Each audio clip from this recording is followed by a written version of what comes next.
नमस्कार. मी भाऊ तोरसेकर. तुम्ही बघत आहात प्रतिपक्ष. मित्रांनो, भाजपचे पाठीराखे माझ्यावर प्रेम करतात, ही गोष्ट उघड आहे. माझे व्हिडिओ बघतात. पण त्यातली काही लोकांची अशी तक्रार आहे, आणि कधी कधी समोर किंवा इतर कुठच्या युट्यूब चॅनलवर खालच्या कॉमेंटमध्ये लिहितात की भाऊ तोरसेकरला राज ठाकरेंविषयी एक सॉफ्ट कॉर्नर आहे, आकर्षण आहे. आणि ते आकर्षण मी कधी लपवलेलं नाही.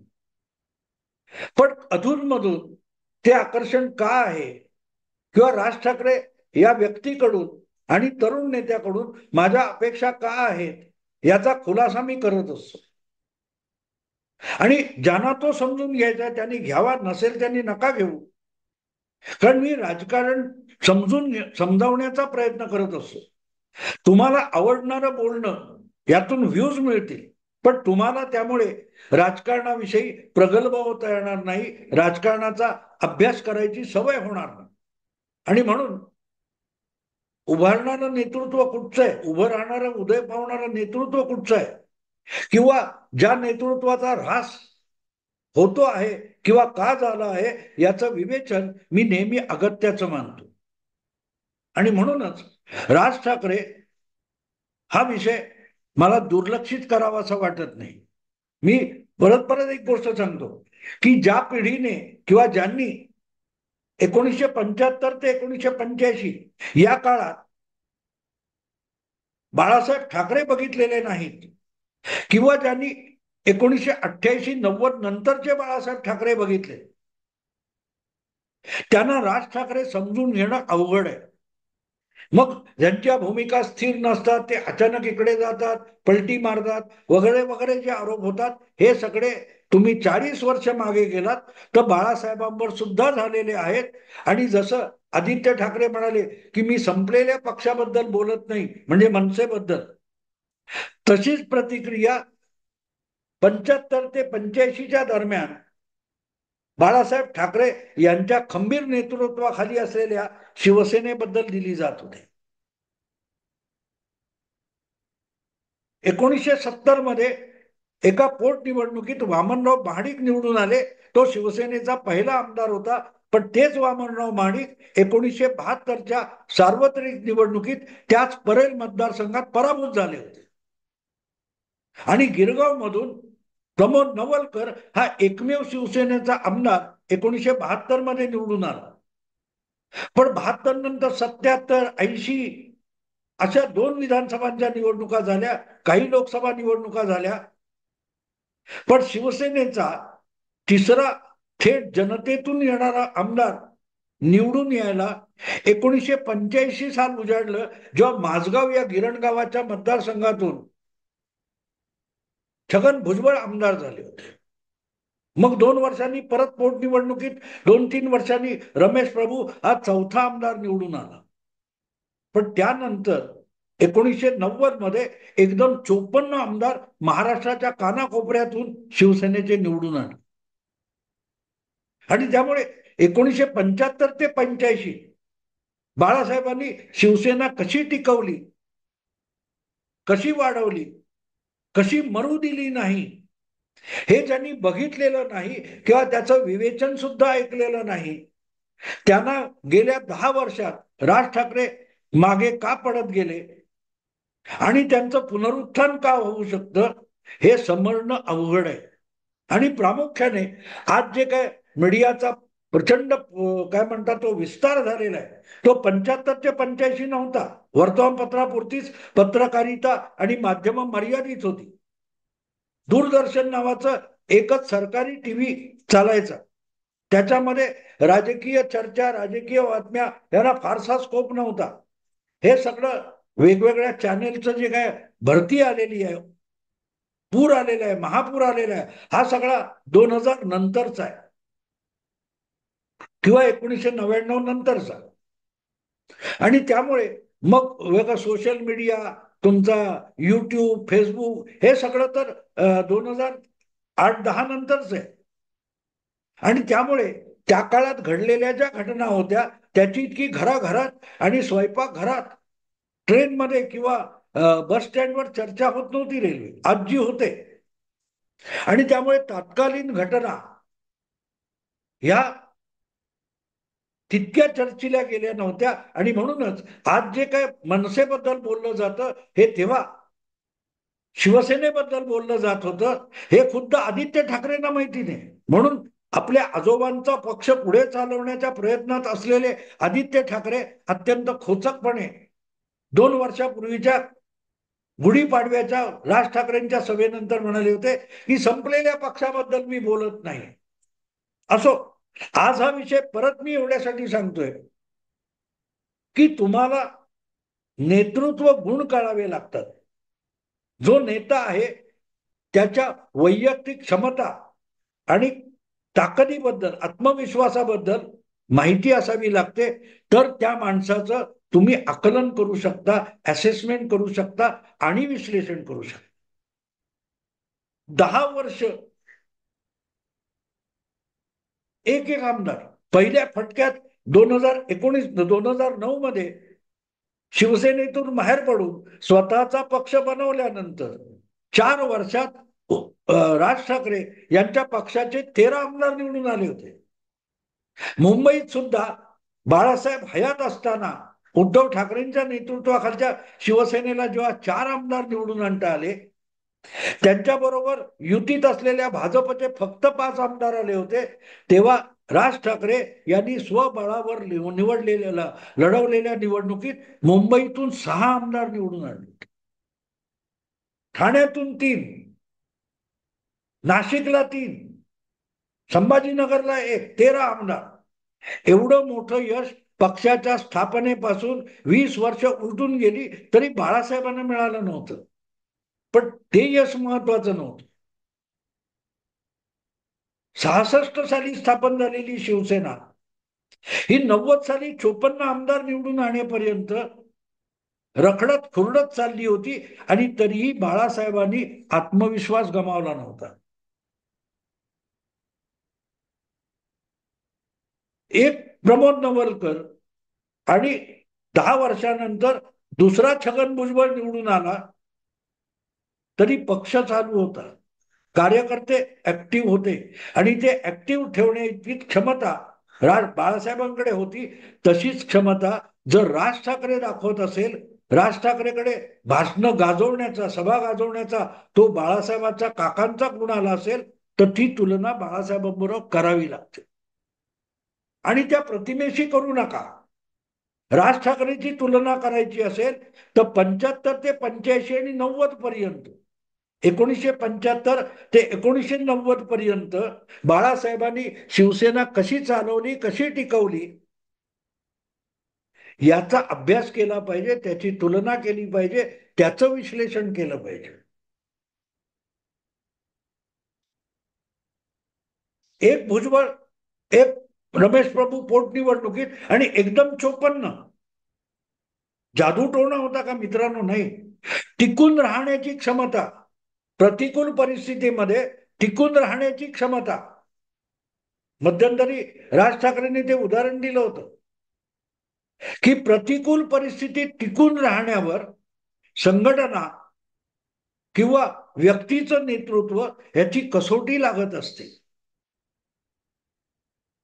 आणि 2014 किंवा 2019 मध्ये ज्या काय पद्धतीत राज ठाकरे यांनी पक्ष चालवून आणि टिकवून दाखवलाय त्याची पार्श्वभूमी घेऊन तुम्हाला आज त्यांचं हे करावं लागेल, आकलन करावं लागेल. आणि ते करताना मग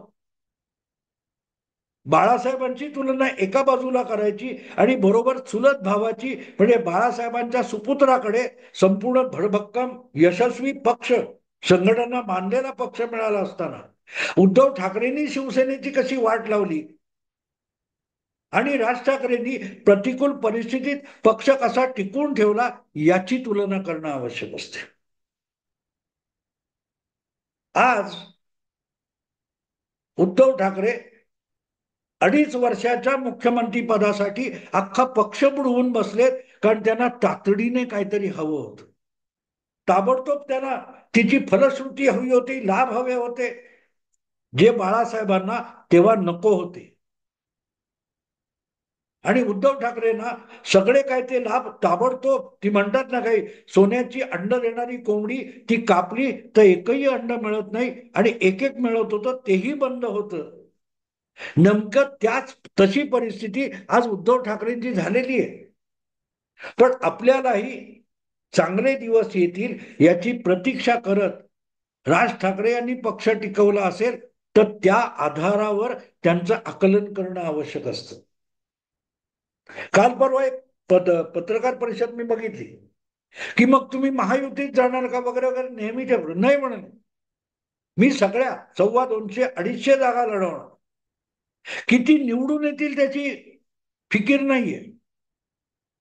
याला नेतृत्वाचे गुण म्हणतात, की माझ्यासाठी निवडणुकीला उभं राहून पराभूत होणारे लढवय्ये सहकारी माझ्याकडे आहेत, हे जेव्हा एक नेता जनतेला दाखवतो तेव्हा हळूहळू जनता आणि मतदार त्या नेत्याच्या आणि पक्षाच्या बाजूने आकर्षित होऊ लागते.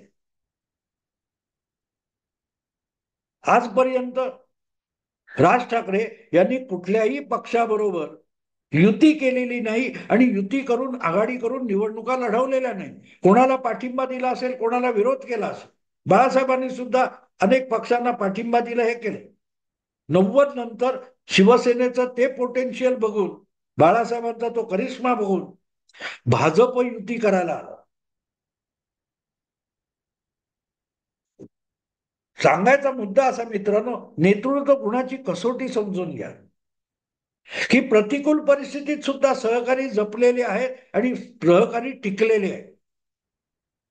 जे मनोहर जोशी एकदम मुख्यमंत्री झाले, कसलाही अनुभव गाठीशी नसताना नारायण राणे मुख्यमंत्री झाले, कारण ते उद्धव ठाकरे आपला बाळासाहेब ठाकरे बरोबर टिकून राहिले होते. प्रतिकूल परिस्थितीशी झुंजत झुंजत बाळासाहेबांनी पक्ष टिकवला. त्या काळात आपली झुंजार वृत्ती आपल्या प्रत्येक सहकार्याला जपायला शिकवली. सत्तेतून येणारी शिथिलता, आळस, उदासीनता प्रतिकूल परिस्थितीत नसतो आणि झुंजार वृत्ती टिकवली जाते. ती झुंजार वृत्ती तुम्हाला जिंकून द्यायला मदत करत असते. आणि लोकांना काय आवडते त्यानुसार जो नेता भरकटत जातो, सवलतीची आमिष दाखवून निवडणुका जिंकायला बघतो, तो नेता नसतो मित्र. नेतृत्व हे कधीही पाठीराख्यांच्या किंवा जनतेच्या मागे फरफटत जात नाही. प्रसंगी आपले पाठीराखे आणि जनता यांच्या गळ्यात नावडता निर्णय बांधण्याची क्षमता असते, तो नेता असतो. एकदम मुस्लिमांच्या विरुद्ध बोललं तर मुस्लिम पण मतदार आहेत, ती मतं जातील असं वाटणारा नेता नाही चालत. आज आरक्षणाचा माहोल आहे.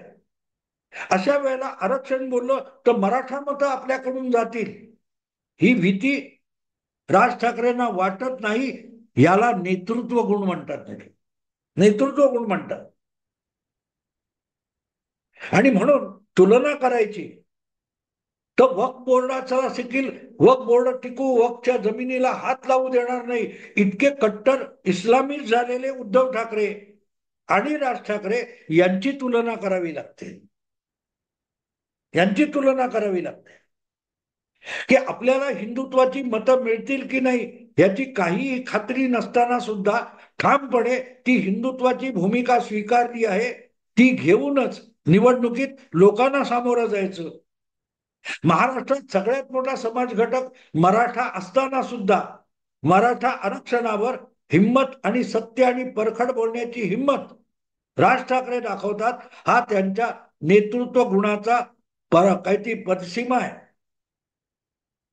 आणि आपल्याला गेल्या लोकसभा निवडणुकीत मुस्लिम मतं मिळाली म्हणून तगलो, यामुळे हळवे आणि अगतिक लाचार होऊन गेलेले उद्धव ठाकरे या भावाशी, या दुसऱ्या चुलत भावाची तुलना करावी लागते.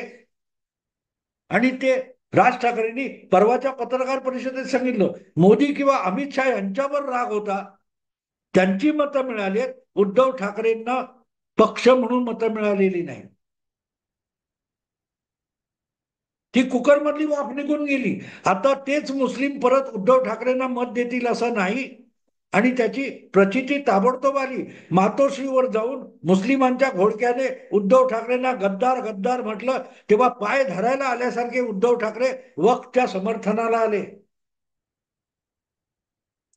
राज ठाकरेंनी आपल्या काकाचा एक वारसा घेतलेला आहे, उच्चारलेला शब्द मागे घ्यायचा नाही. उद्धव ठाकरेंना जमले का? बघा तुम्ही, बघा दोन भावांमधला हा किती जमीन आसमानाचा फरक आहे. जमीन आसमानाचा फरक आहे. सत्तेसाठी लाचार झालेला एक भाऊ आणि सत्ता येईल न येईल ह्याची पर्वा न करता आपलं राजकारण करणारा आणि तरीही महाराष्ट्रभर ज्याच्या आवाजाचा, शब्दाचा, भाषणाचा आणि नेतृत्वाचा दबदबा आहे असा दुसरा भाऊ. यांची तुलना करावी लागते. आपल्याला किती जागा मिळणार, आपल्याला मुख्यमंत्री म्हणून जाहीर करा, यासाठी शेपटी हलवत फिरणारा एक भाऊ आहे. त्यासाठी फडफडाट होतोय, आपलं नाव जाहीर होणार का, परत एकदा मुख्यमंत्री पद मिळणार का, यासाठी अगतिक झालेला एक भाऊ तुमच्या समोर आहे. आणि त्याच घरातला हा दुसरा भाऊ आहे, तो युती करून निदान 10 जागा आणू, कसंही करून सत्तेत बसू यासाठी बिलकुल प्रयत्न करत नाही.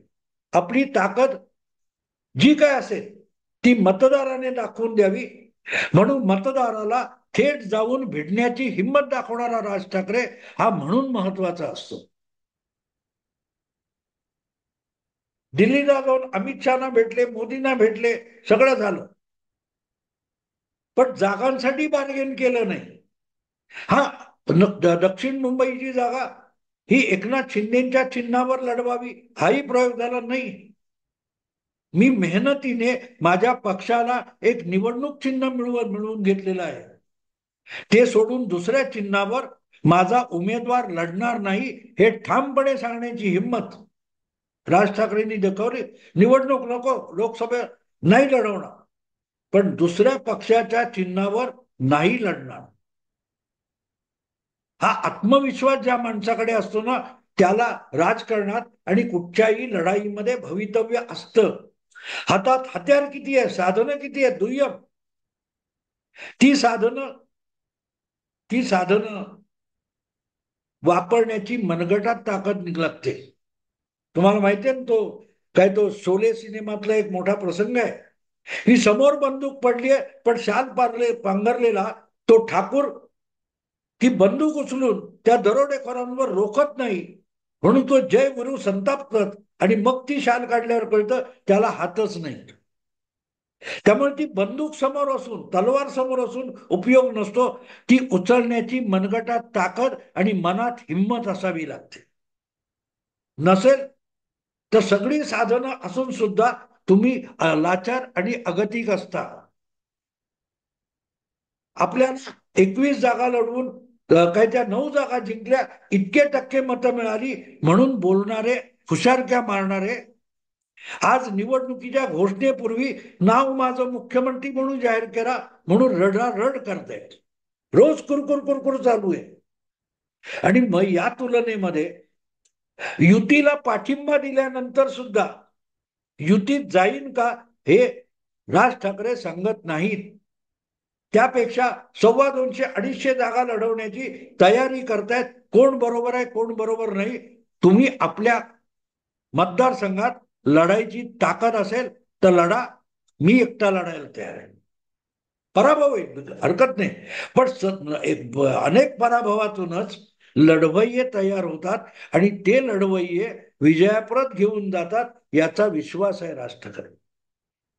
काल परवाची नागपूरला त्यांची पत्रकार परिषद कधीतरी झाली, मी बघितलं, तिथे नेत्याचा आत्मविश्वास दिसतो. युतीत जाणार, तिकडे जाणार, कोण येणार, काय होणार, नो.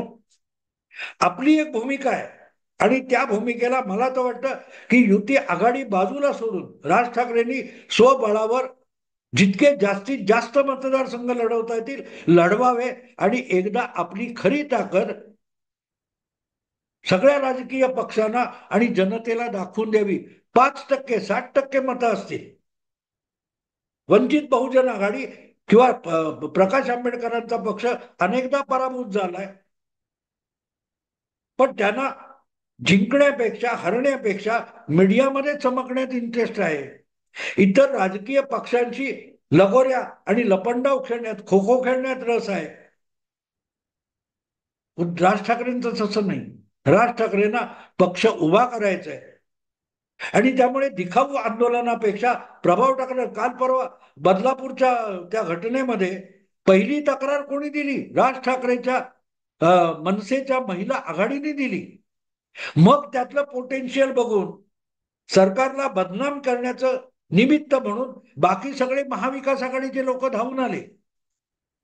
पण पहिली तक्रार करायला मनसेची महिला आघाडी गेली हे विसरता कामा नये. आणि एवढं सगळं होऊन सुद्धा आज राज ठाकरे मैदानात येऊन सांगत आहेत की हे सगळे दिखाऊ आहेत.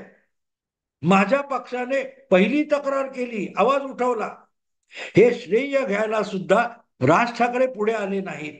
त्यांचा पक्ष दिखाऊ आंदोलन करत नाही, तर जनतेला उपयुक्त ठरू शकेल या दृष्टीने जर तो पक्ष वागत असेल तर त्याच्याकडे डोळसपणे बघता आलं पाहिजे. डोळसपणे बघता आलं. आणि म्हणून तुलना करायची तर उद्धव ठाकरे आणि राज ठाकरे या दोन भावांची करा. फरक काय आहे?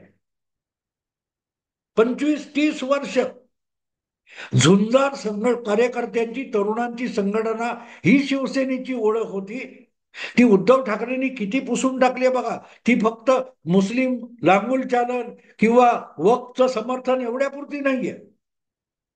कुठेही अन्याय अत्याचार दिसला की तत्काळ जाऊन घुसणारा तरुण म्हणजे शिवसैनिक, ही शिवसेनेची ओळख होती. ती उद्धव ठाकरेंनी पुसून टाकली. आणि ती ओळख राज ठाकरे सांगत असतील तर त्याकडे आपल्याला डोळसपणे बघता आलं पाहिजे. खरं तर नागपूरची राज ठाकरेंची जी पत्रकार परिषद आहे त्यामध्ये त्यांनी पत्रकार महाविकास आघाडी नावाच्या एका राजकीय मुखवट्यावर जो घणाघाती हल्ला चढवलाय तो सुद्धा एक स्वतंत्र व्हिडिओचा विषय आहे. बघू कधी जमतं तेव्हा त्याच्यावर करीन. आत्ता इथेच थांबतो. आवडलं लाईक करा, शेअर करा, सबस्क्राईब करा. नमस्कार.